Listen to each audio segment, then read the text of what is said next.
presented by WaterWave. Today is Friday, September 30th, and we have a special guest with me here in the studio.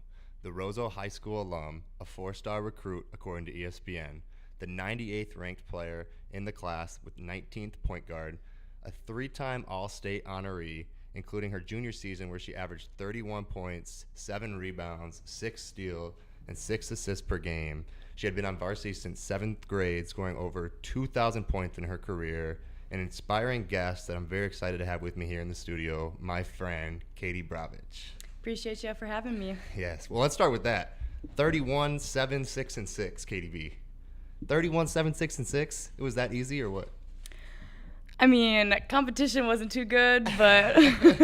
Oh, man, that's funny. That's funny. But, yeah, let's start even back to, like, your beginning of varsity. When did you know, like, growing up that you were going to have the possibility to, like, be a varsity basketball player when you're in 7th grade? Because that's not a very common thing, you know. I mean, I had 2 older sisters, and they both played up too. So seeing them and being able to play with them when I was younger, yeah. I mean, I thought I was better than them. So I was like, if they can play up early, then I got that chance too. So. I love it. I love it. I have a younger brother, and, you know, just competing, like, every day with them, like, whether it's shooting drills or, like, in the yard. Like, I remember growing up, like, I would never want my little brother to beat me, you know, and I'm sure you were the same way where you wanted to beat your older siblings. Oh, 100%. You know? Yeah. Every single time. Every time. No, that's like, I grew up on that stuff. Like, shout out Brody, you know, we just played in the yard all the time. So, yeah, all that stuff. But high school basketball, take us through kind of like a short kind of story about your high school career, like what kind of like inspired you to be a basketball player,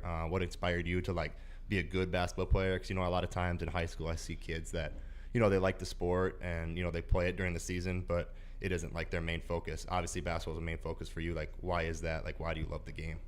I mean, both my parents coached me growing up. Mm-hmm. I mean, I started before kindergarten, honestly, playing up with my sisters, and they coached me throughout, and I guess they wouldn't let me get bad, and so they pushed me, so I believed in myself that I could I mean, make it to a higher level, but really just my sisters pushing me and believing in me, because, I mean, if they didn't, I mean, because you ain't got a lot of people in high school other than your siblings. If you ain't got siblings, I mean, that's a rough out there for you, but. No, I agree. I think I'm kind of the same way with my family, my brother, you know, pushing me and, you know, making me get better. But unfortunately, I never had a chance to even go to state as a basketball player. You went 3 times? 3 times. 3 times. Okay. And state semifinals, or how far did you get? We got state 1 year, state semifinals twice. Okay. What was state championship like?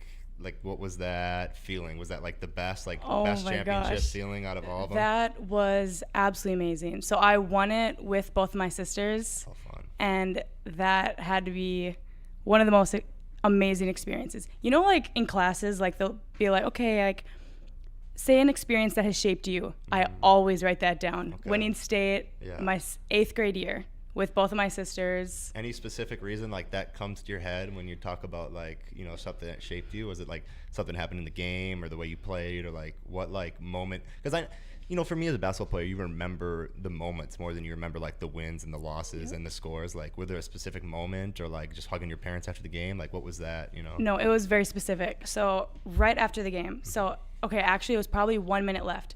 All of us starters got subbed out of the game. So it was me and both my sisters. We're all hugging everyone throughout the line because we're up by like 20. So obviously we knew we were going to win it. And so we all get down to the end of the line. And me and my sisters, we just look at each other. And we all go in for this big group hug. And it's a saved photo I have in my room wherever I go, you know, high school, growing up, into college now.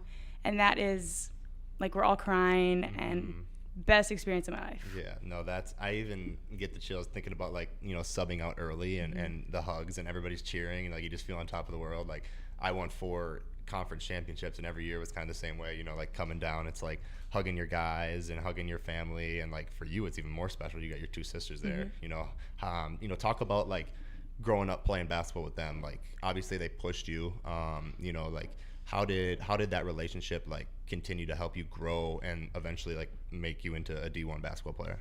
I mean, we weren't super close when we were younger, so I was super stubborn and competitive, so I wanted to be better than them. And even if they didn't want that Yeah. or they didn't appreciate that, I still was like, I'm better than you and I'm going to get better than you. So no matter if you like it or not, I'm going to keep pushing to be that. I love it. So, I mean, into high school, we got a little bit closer. And after that state tournament, that's definitely what I feel like brought us together as well. Yeah, like, it that's wasn't awesome. just the moment, it was after that as well. Yeah, no, that's super cool that moment kind of like spiraled you into like, family's everything. So like, you don't usually realize it like right away, but like when you finally do, I think that's really special.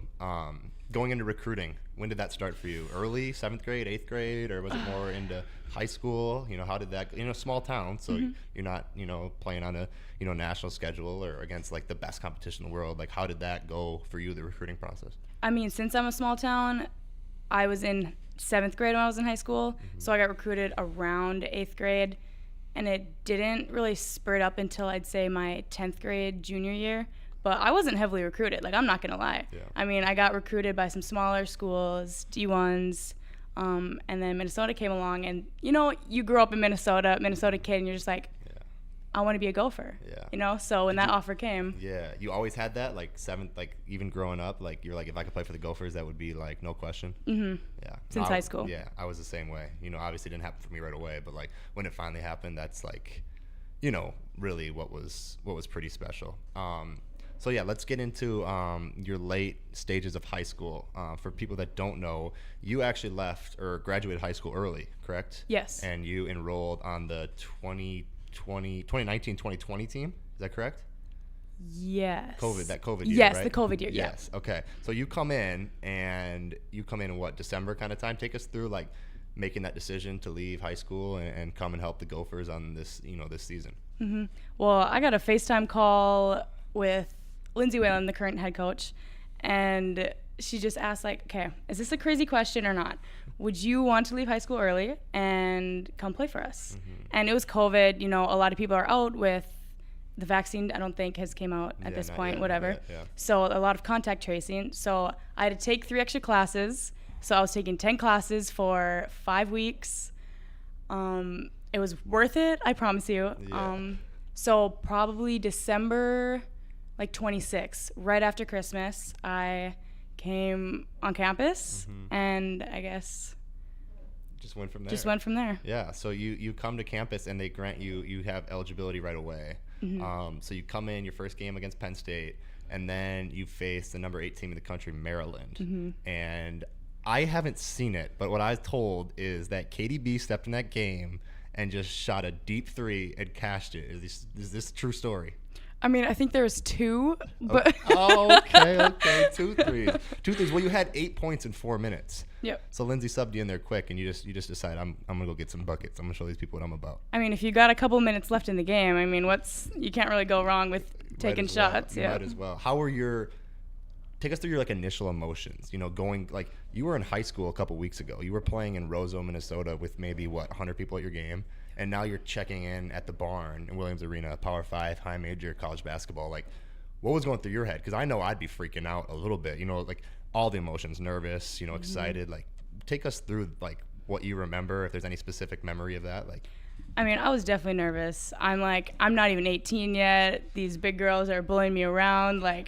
How am I going to fare up, But after going through a couple practices, I'm like, I got this, I'm not that far down compared to them. Mm-hmm. I'm going to keep pushing. And obviously I had nerves, but it went away fast. It's like you got nerves before the game. Then once you start the game, they go away. Yeah. It was a lot like that in practices too. Once you're in there, you're just hooping. You're just playing. It's basketball at the end of the day. Right. The competition might be a little faster, a little stronger, but you're still, you're still playing basketball.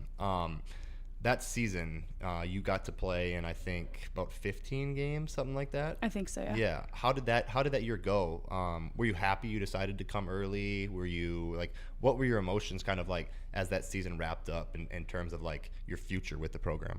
I was very happy. A lot of people asked me, do I think I missed out on the end of the year with my seniors and everything?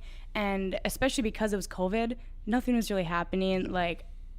I think that was a huge experience for me, especially what happened with my surgery and everything. But I would not take it back. That was one of the best decisions I've made in my life. Yeah, no, that's awesome. So you finish out that year. We're going into summer. What are your kind of what's on your mind in terms of like this next year? Not even into summer yet, but like the season just ended. Like, you excited to be back and be like an actual freshman again? Like, where's your head at there? I mean, we didn't make the tournament, so I guess that was in my head. I'm just like, I got to get better to push this team so we can get to the tournament. Yeah. But I don't know. And we had all returners come back. Okay. So it wasn't like, who's going to be on this team, so. Yeah. You're just excited. Just excited for. I think I was the same way. I didn't play my freshman year at all because I redshirted, and I was just like, even before summer came around, I was right in the gym like the next day the season ended. We've actually played in the national championship that year, and the next day that ended, or a couple days after, we probably hung out and had a good time and celebrated like getting a national championship, but like being so ready to get back into it. And I think that's with a lot of athletes, but it's hard too. Like you want to give yourself some time, but also like you love the game and you don't want to like get away from it. So I think that's such a special thing. We're going to continue the interview, but we want to take a quick pause to thank Northern Chill for sponsoring the Double Down podcast. We're going to play a little ad bit from them right here, right now. Thank you guys so much for watching this podcast. We're going to take a quick break to shout out the supporters that support us to make this happen. Shout out to our sponsor, Northern Chill. It's my favorite water out there. It's a 7.8 pH level. It has calcium, magnesium, chloride, sodium, potassium, and even other minerals that help you live better. It makes you feel better, makes you live better, makes you healthy and hydrated. It's my favorite water. You can shop it online at northernchill.com, and we have an exclusive code for our podcast listeners. Code WWTV20 will give you 20% off a case of Northern Chills like you see right here. It is our favorite water over here at WaterWave, and I don't like to drink anything else. If I have to, I will, obviously, because I got to survive, but at any time of the day, I'm looking for a Northern Chill. Follow them on Instagram at DrinkChillH2O as well, and get with the movement. Start drinking real water. And quit drinking that sink water, man. You know it's not good for you. I want to thank Ricky for that shout out on Northern Chill. We're going to keep this up here with the podcast, transitioning into kind of the reason why this podcast has started, and kind of the reason why you are who you are. It shaped you. My things shaped me. This unique kind of adversity. Take us through the summer and starting up last season. You obviously had the procedure done in November, but take us through what came up to that point, like what was going on and how were you feeling like in practice that that kind of experience. I mean, it came on so fast where I was super excited for that summer, right? You come back and you're okay, let's see what I can do, let's get the starting spot, and we're doing drills and I can't do them, I'm falling over, I don't have enough balance, I'm not being able to run sprints, go up and down the court. And at that point I was just like confused. I'm like, what is my body doing? Like I've been like good this my whole life. I haven't had any troubles. So I was more confused and upset at myself because I didn't think it was anything wrong. I just thought it was something that I was doing wrong. And that was like, you would say confused was like your kind of like where your emotions went, because like talking about like emotional stressors that we go through as student athletes and professional athletes, like confused is such a normal word, I feel like, in sports, especially with like injuries and something coming up. Like you don't always have the answers. Is that kind of like where your head was at? Like what's going on? Like what's happening? That was definitely what I felt, especially like if you want to improve your game, you watch film and you're okay, that's what I did wrong. I didn't have any of that. We went to the doctor and I got some MRIs, I got some x-rays and all that, and still nothing showed up. So I kept playing and symptoms got worse, and I did end up getting more MRIs and they realized what was wrong with me. But before that, I was totally out of my game. Headspace, like physically. And like, physically, like what did you feel? Like you like you said you couldn't like do drills and workouts. Like what was going on inside like your body physically that was like really happening? So it was pretty much all of my legs. I didn't have anything above my waist. It was terrible balance. My legs felt heavy. Like every single time I moved them, it was like 10 extra pounds. I had prickly needles like up and down throughout my whole entire leg, like on the inside. So it's like someone asks you like, oh, what's wrong? I'm like, it's everywhere. Like I can't explain, and it got to a point where I'd be sitting on the ground crying because I couldn't stand up any longer. Well, that's and I think When I think about sometimes of like basketball, I get like little nicks and bruises. Was that something that you thought it was right away? Like, oh, maybe this is just something today and I just gotta shake my legs out and get back? Or was it like you were scared from the start? I was scared from the start because I'm Really? like, nothing like this has happened before. Yeah. You know, like I'm a down and dirty player. Like I get on the floor a lot. I got bruises all the time. So I was like, this is something new. Like this is nothing that I've experienced before. So Yeah, and it's also so tough because, I was talking to Lindsay, Coach Whalen, about, I was going to start talking with her and, talking about different things. And I was, going to talk to her about, being there for your teammates and wanting to do things right. Was that something that was like in your head too? You want to be the starting point guard, this upcoming year. Like, how did you like process the feelings of like, you didn't let your teammates down, but I feel like as an athlete in the moment, like you feel like you're letting your teammates down. Is that something you felt as well? I felt like I left my teammates down. Yeah. Mm-hmm. Like I'm off to the sideline, not being able to do these drills, even sprints. Like that was the worst thing where I'm just like, they hurt so much more when I do sprints or when I even scrimmage. So it's like, what do my teammates think of me that I was trying to get out of these drills, trying to get out of sprints, conditioning? Yeah. Especially in such a competitive environment too, where like, at the end of the day, you're all friends, but I want to play your minutes and, she wants to play your minutes, so, I think that's such a tough situation that I went through as well. Talk about the MRIs. So if I got this correct, you first went and got one like knees down or like waist down, and then you got another one, and then you ended up getting a third one before they even found anything out. Yeah. So it was waist down and there was nothing. Everything looked good. And then it was pretty much middle section down, and then the third one was finally full body, and they got my brain and everything, and that's where they figured out the problem, I guess. Yeah. What are your first emotions? Like initial, like what's your first response when the doctor calls and tells you like what they saw? What did they see? Okay, this might sound bad, but it was almost a relief that I knew what was finally wrong with me. I don't think that's bad. Yeah, I mean, because you're worrying and wondering the whole time, like, what is going on with me, And then you knew something was going. You like whether people believed it or not. You, Katie B, you're like, I know something's wrong. Yes. Yep, positive something was wrong. So when I finally got those results, I'm like, thank the Lord, like I finally know what's wrong. But I have never heard of this condition before. Yeah. So then I was like, okay, let's do our research. So it took a while to adjust to realize that something was actually wrong with me, but and it's Chiari. Yes, correct. So Chiari. for everybody that's listening, Chiari malformation is what you got. Would you say like diagnosed or diagnosed with? Yeah. So you talk about relief. What did you know about this? Malformation. Like, did you have any idea about it? Like, did you think like research on WebMD or like what was going through your head when they told you that? Yeah, I had no idea. So like once I told my parents, we definitely went on Google, did our research, but we had no idea before that. No clue. So like that, I did my research because I had never heard of it, and from my understanding was you have a normal sized brain, but your skull's a little too small. Correct.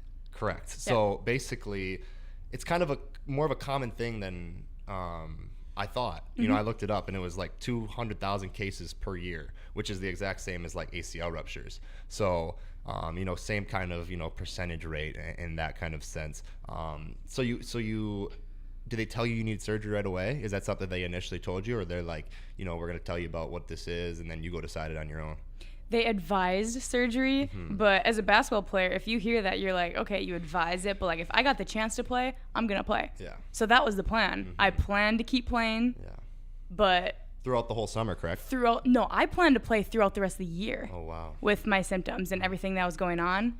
But then there was a rule where like if you play within the first 9 games and then redshirt like medically, then you can play right away. So I was going to try at least get in 9 games. I couldn't even get that far. Yeah. So you get to probably end of October-ish when you like kind of start to make that decision to get surgery? It was actually early October. Early October. Because I had my surgery November 1st. Yes. Okay. So it was early October. Early October, and family kind of just came to a conclusion like, obviously, you're telling them like I can't do it without like we got to go get something fixed. Yeah, they supported me fully. They were like, whatever you feel, because we can't even try to understand what you're feeling. Yeah. Like, we have no idea. So they were just like, whatever you feel is right, we're going to support you. Yeah. So, yep, I told him, I'm like, I can't do this anymore. I need surgery. So that was what happened. Yeah. So take us through all emotions of surgery. You know what they do. Were you nervous going into surgery? Were you excited that you get to like get this fix? What are your kind of initial? Because the word surgery is scary. To me, even with 2 surgeries on my knees, like surgery is still scary to me. Like, was it scary to you, or was it more of like, thank God I need to get this done? Oh no, I was so nervous. I was terrified they were gonna shave like my whole head off because it was my brain first of all. So I was terrified, skull. Yeah. But I was more scared about my hair. I'm like, I love my hair. Please don't take too much off. Don't take it off, please. You're probably like praying to the doctor, like, don't take too much off. So that's what they do, correct? They basically shave a part out of the base of your skull. Yes. And they cut through the tissue, correct, to relieve pressure to allow the fluid to flow. Yeah, so they had to open the muscles, and that was what was worse for recovery. Oh, yeah. But they had opened the muscles. They had to take off 2 inches of my skull, and then they cut through tissue. Yeah, that was pretty much it. So basically, what my understanding was, they do this to like make the cyst get smaller, correct? Correct, but mine is kind of unique where not everyone who has Chiari has a cyst. Okay. Mine, I just had it for so long without receiving treatment that cyst was there. Okay. Yeah. Okay. So did it work right away? Like, how did the cyst got smaller, obviously? Like, take us through, like, obviously we'll talk about the emotional pain out of surgery and the physical pain out of surgery, but like, take us through, like, basically, did it work kind of question? Yeah. So I got another MRI 3 months after surgery, and they said it went down almost half the size, which was great. Yeah. And then I got another one probably 2 months ago, and they said it's even smaller. So they said it's working and everything. So everything's going right, everything which is looks awesome. good. We're super happy to hear about. But you get out of surgery. What are your feelings? Are you obviously the anesthesia's hitting you and that kind of stuff, but you're obviously happy to be back alive because it's scary. It's brain surgery. Like it's a big deal. Take us through, like, what are your first emotions that you remember, or like a specific thing you remember coming out of that big surgery? Coming out of surgery, I didn't even have that relief of I'm done with surgery because I had immediate pain. Like, I'm not good with anesthesia right away either. Yeah. Like, I realized when I got like my wisdom teeth out, like I was like throwing up and stuff. But so that on top of coming out and being in so much pain, I can't even describe it. No. I didn't have enough time to reflect and be like, okay, I finally got the surgery. I'm finally done. Yeah. There's none of that. Yeah, and I think for me, I think about the same kind of thing. Is like my first surgery just come out like, vomiting because the anesthesia and the pills and all that kind of stuff, and your head just like you don't even have time to even think. I feel like it's just it happens so slow, but it's also so fast. Take us through like the first couple weeks out of surgery when you start kind of like gathering. You're getting balanced. You're living a somewhat more normal life. What are your emotions now? You're like, hey, I'm excited to get ready for what? Like, what's next? I mean, I didn't have a normal life after surgery until probably month and a half. Wow. Because it was brain surgery, I have immense headaches. It took me probably 5 minutes to sit up. Wow. The first month. That's crazy. So even walking, I was limited. Couldn't do any activities. So at that point, after about 2 weeks, I was like, okay, I am ready to get this show on the road. Let me go run some laps. Like, I was motivated. Yeah. Very. Yeah, and I think I read that you were hospitalized for 3 days, and then you were at your home 3 weeks recovering, and that process was slow, correct? Very slow. So, talk about for people that don't understand, because we never can really fully explain the physical pain, but like what kind of like example of like physical pain were you going through? Extreme headaches. Yeah. I always describe to people like if someone's smashing on a door, right? Like you feel the vibrations, you can obviously hear the pounding. That's what it was like in my head almost 24/7. If I spoke too loud, if I bent down too far, if I walked a little farther. But that was after the 2 weeks. The first 2 weeks, that was literally laying down. Yeah. Anywhere. Like I didn't have relief Just no matter what I was doing. Basically in a dark room, just like no phone probably even too. 'Cause No, your head probably hurt. I was sleeping that almost a full 2 weeks. And if I wasn't sleeping, I was trying to sleep because I was in so much pain. And is that physical pain the only thing on your mind, or like, because obviously it's immense. You know, I think about my, back to my surgeries, and all you really think about is like how much my knee hurt. You know, is that kind of what you were going through? It's just, oh, everything hurt so bad, or did you have like other thoughts about like, oh, I need to get back ready for basketball, or something like that? Like, what were those initial like emotions while you're laying there not able to do anything? It was pretty much all the pain. Yeah. I'm like, I can't wait for this to subside. But I did have classes to attend to. Oh, gosh. And I'm like, okay, I know I can't get back to basketball for quite a while. So I'm like, I need to keep up with my grades. And I would say I'm a pretty good student too. So I was almost more worried about that after surgery than basketball, because I knew basketball, that was going to be a process. Yeah. And you don't want to get behind on things either, and you know, all that kind of stuff. So you finally start turning the corner around late December, January. Like, when did you kind of start more like able to, walk around and feel like yourself again? I'd say mid-January is when I could finally start to walk more, start to run. Yeah. How did those emotions, like, I'm feeling normal again, I can be around my friends without having an immense headache, I can maybe start jogging a little bit without my feet tingling and being numb. Like, what were those emotions like? I was so excited. Yeah. So excited. So my recovery wasn't very long, I'd say, but I feel like it lasted for forever.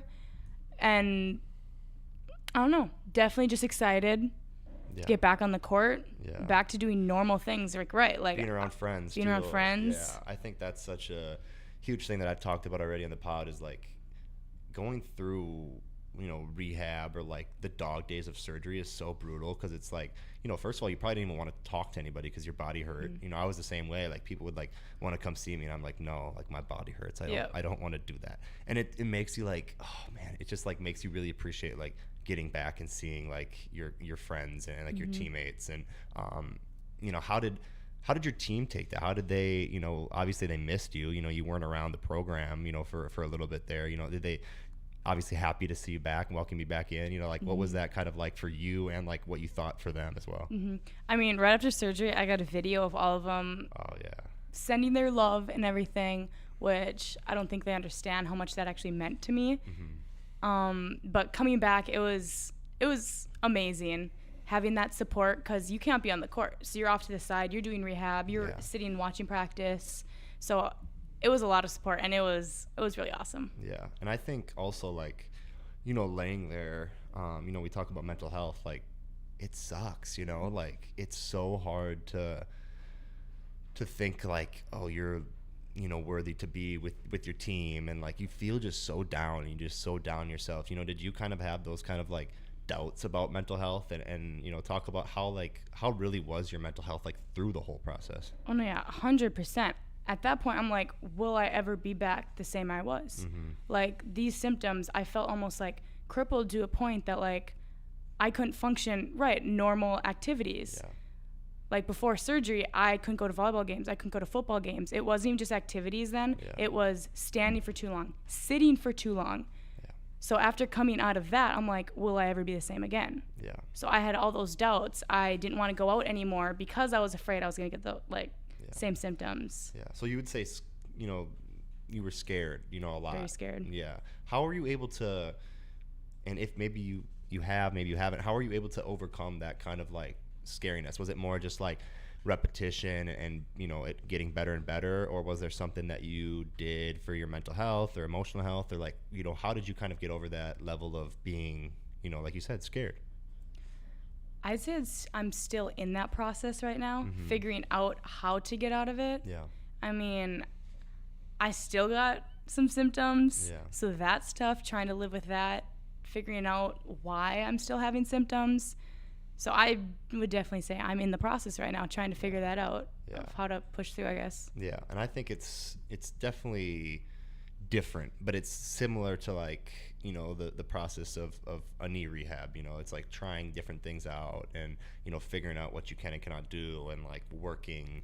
And for you, I think it's so much, it's such a different process. Like, for me, I lost my quad muscle, so I'm basically working to get my quad muscle back. For you, it's like just learning to be yourself again. Would that be kind of like something you would describe it as?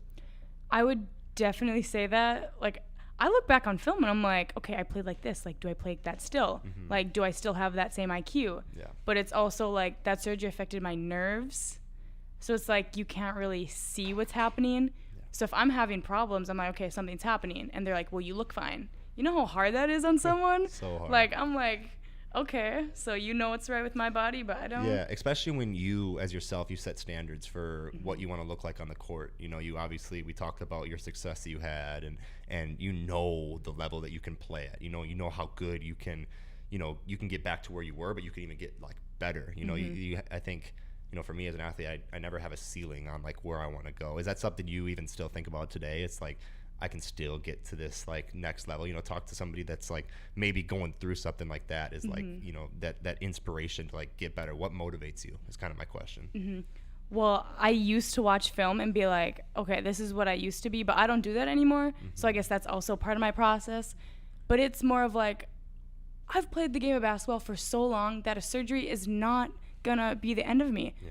Like it's a little setback, like there's, I don't know. Yeah, no, I think it's the same way. And like, I told myself after my first knee surgery, I was like, if I tear my ACL again, I'm done, and now here I am more motivated than I was, and it's like you said, a little surgery I played basketball for 20 something years, a little surgery isn't gonna stop me. And right. I love that mindset. And I think it's such an important mindset. Who keeps you in line with that mindset? Is it something you can do by yourself? Like you're motivated enough as an individual to keep yourself in that mindset, or do you rely on family, friends? How does that happen in your life? I'd say it's definitely more myself. I have my own standards, but I've gotten those standards from my parents and my siblings. Yeah, and those standards, you would say, have probably aligned your whole life.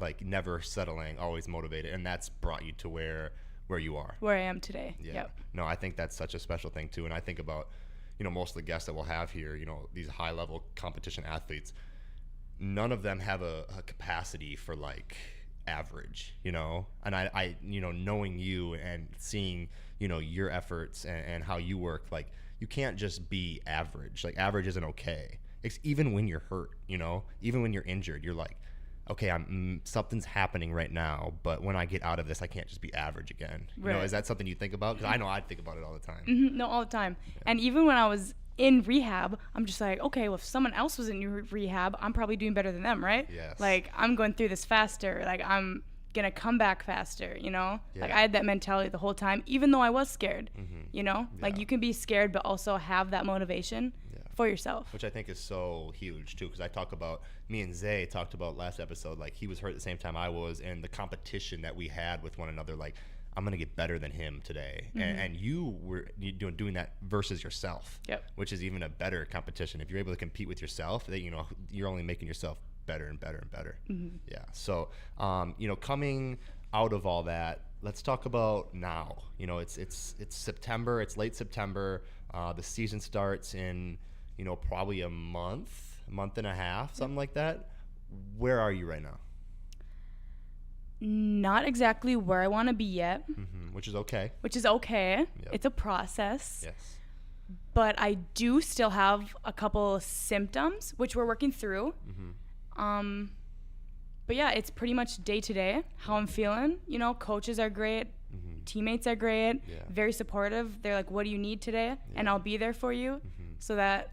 Which is such a huge thing, too, especially when your teammates know that you're giving your best. And, you see that kind of stuff, talking about, with our facilities, obviously our training room is right off of, the court, so working on different things and just being around the program. Like, I feel like teammates can really, like, seeing is believing type of deal where, like, people see Katie, working to get better. They want to help you get better. Is that something you see within your program? 100%. Yeah. Like, I'll see that with other teammates as well. And we'll reach out to each other. Like, they're like, I want to get better. Like, do you want to come in the gym with me?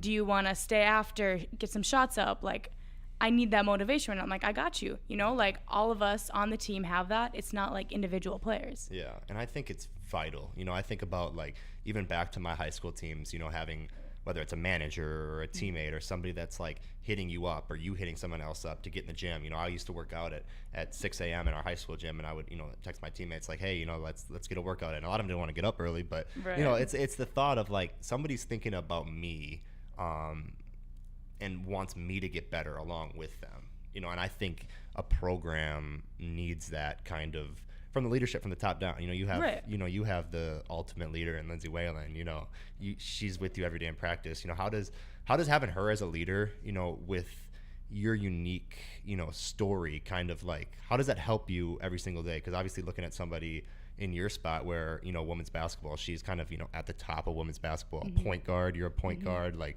how does having Lindsay around like really help you as an athlete, but as a person as well? Well, she just understands. She's been through it all. Even if she hasn't had my specific injury, she's had injuries. Yeah. She's gone through championships. She's gone through losses, you know. Like, she understands, and she tells me that. Like, Katie, I understand. Like, whatever you need, I got you. Whatever you need from us, you know, all that stuff. Yeah. Like, and she's there. She's there. Yeah, and I think that's the true sign of a real leader. You know, I think she embodies that kind of a character, and I feel like, you know, you would say that you're lucky to have her around. Very lucky. Yeah, very lucky. For sure. All right, so now we're thinking about, you know, let's move forward to this season. Obviously, day to day, it's a process. We're going through it. Do we hope to be out there this year? You hope to be supporting the teammates? Like, where's your mind at? Where you want to be? Like, what's going on with this upcoming year?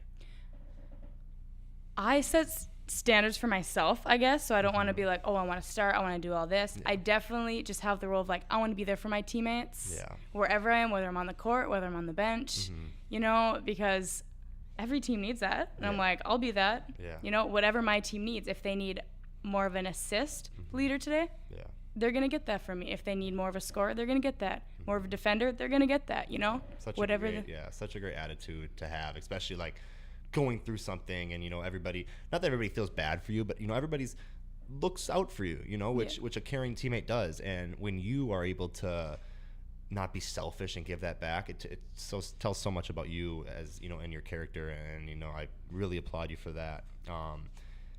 Talk about your team. Let's wrap up. Talk about the team. What are you excited about? Obviously, you know, a group of solid freshmen coming in. You're kind of a freshman yourself. You know, like, what are you looking forward to this year? You know, is it the wins and losses? Is it the relationship? Like, what is your goal for this upcoming year?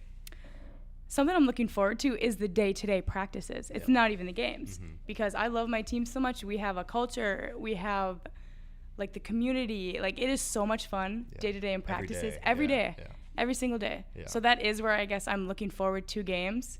To like see how we put all that together. But goals,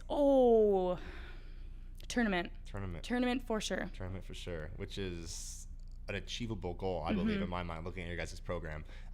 You know, just getting better, especially with younger, you know, players. You know, obviously they played, but it's a different jump from, you know, high school to college. You know, talk about that. We'll kind of wrap up with that. Like, what do you think, you know, your team can do? You know, you brought in a whole basically new group of girls. You know, how do you think they adjust to the Big Ten and the high level of competition? How do you think like you can help that team out? I think they're gonna adjust great. Yeah. They got great leaders on this team to help them or to support them, I guess. But they don't just look out for themselves either. Like, they want to learn. They want to learn from Lindsay. Like, first of all, Lindsay, great leader. Yeah. Like, anyone can go to her for anything. So we go to her. You got other teammates. But I think maybe some games it'll be a little bit rough. We'll start out that way. But then we'll get there because we got the teammates for that. We got the coaches for that. Yeah. You know, we're never going to be in too much of a slump because we're there for each other.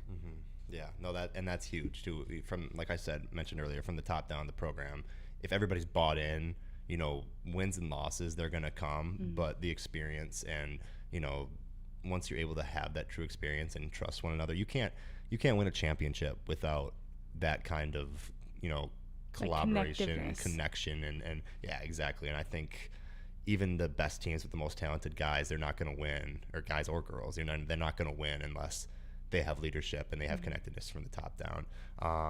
I think that's really all we have. You know, Katie, I want to thank you for coming on the podcast and telling your story. You know, I think it's think it's such a unique adversity that you faced and are still facing. And, I think one thing that I think is really cool from your message is, it's okay to not be okay, but it's, you still want to put that effort in and show people, I think it's not even more about showing people, motivating yourself and getting better every single day. And, maybe it's not perfect and it's okay for it to be not be perfect. So thank you, Katie B, for coming on the podcast. We're so excited to cheer you and your teammates on this year. And with that, it's been Parker Fox.